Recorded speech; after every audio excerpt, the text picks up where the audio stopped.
Welcome to McPlum, simple solutions served daily.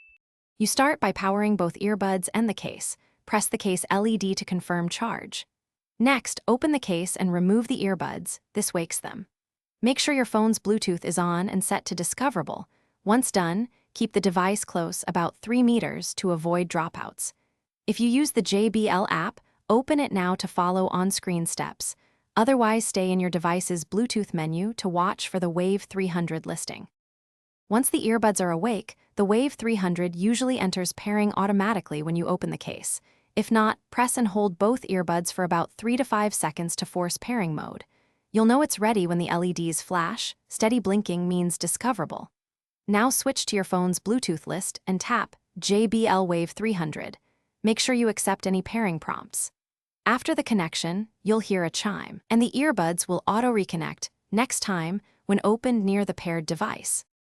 Finish by testing audio. Play a short clip and adjust volume on your device. Make sure both ears output sound and calls route correctly. If one ear is silent or pairing repeatedly fails, reset the earbuds by holding the touch areas for about 10 seconds, then re-attempt pairing. Finally, if you still see glitches, open the JBL Headphones app to update firmware. Updates fix connectivity and audio quality. If problems continue, try removing the device from Bluetooth list and pair again.